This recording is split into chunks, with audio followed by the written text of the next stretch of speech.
बहुत समय पहले की बात है। एक महाज्ञानी पंडित हिमालय की पहाड़ियों में कहीं रहते थे। लोगों के बीच रहकर वह थक चुके थे और अब ईश्वर भक्ति करते हुए एक सादा जीवन व्यतीत करना चाहते थे। लेकिन उनकी प्रसिद्धि इतनी थी कि लोग दुर्गम पहाड़ियों, सकरे रास्तों, नदी झरनों को पार करके भी उनसे मिलना चाहते थे। उनका मानना था कि यह विद्वान उनकी हर समस्या का समाधान कर सकता है। इस बार भी कुछ लोग ढूंढते हुए उसकी कुटिया तक आ पहुँचे।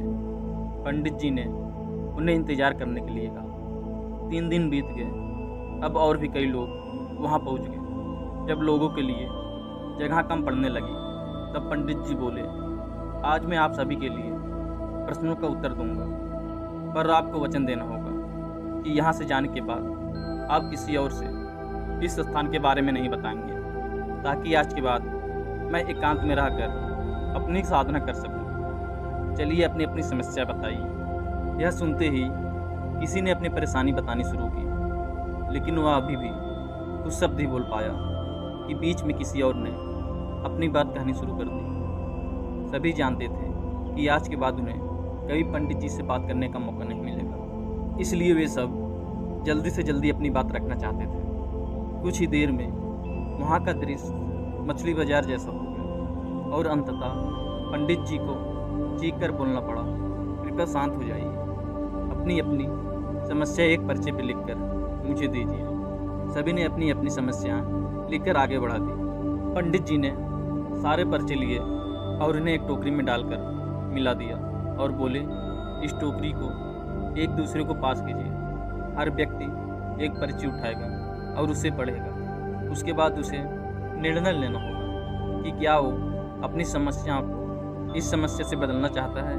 हर व्यक्ति एक एक पर्चा उठाता, उसे पढ़ता और शांत सजाता। एक एक करके सभी ने पर्चियाँ देख ली, पर कोई भी अपनी समस्या के बदले किसी और की समस्या लेने को तैयार नहीं हुआ। सबका यही सोचना था कि उनकी अपनी समस्याएं हैं, कितनी ही बड़ी क्यों ना हो, बाकी लोगों की समस्याएं जितनी गंभीर नहीं है।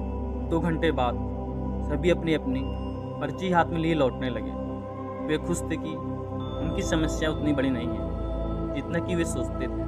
फ्रेंड्स, ऐसा कौन होगा जिसकी लाइफ में एक भी प्रॉब्लम ना हो। हम सभी के जीवन में समस्याएं हैं। कोई अपनी हेल्थ से परेशान है तो कोई लैक ऑफ वेल्थ से। हमें इस बात को एक्सेप्ट करना चाहिए कि लाइफ है तो छोटी बड़ी समस्या आती ही रहेंगी। ऐसे में दुखी होकर उसी के बारे में सोचने से अच्छा है कि हम अपना ध्यान उसे निवारण में लगाएं, और अगर उसका कोई सल्यूशन ही ना हो तो अन्य प्रोडक्टिव चीज़ों पर फोकस करें। हमें लगता है कि सबसे बड़ी समस्या हमारी ही है, पर यकीन मानिए इस दुनिया में लोगों के पास इतनी बड़ी बड़ी प्रॉब्लम्स हैं कि हमारे तो उनके सामने कुछ भी नहीं है। इसलिए ईश्वर ने जो भी दिया है उसके लिए थैंकफुल रहिए और एक खुशहाल जीवन जीने का प्रयास करिए।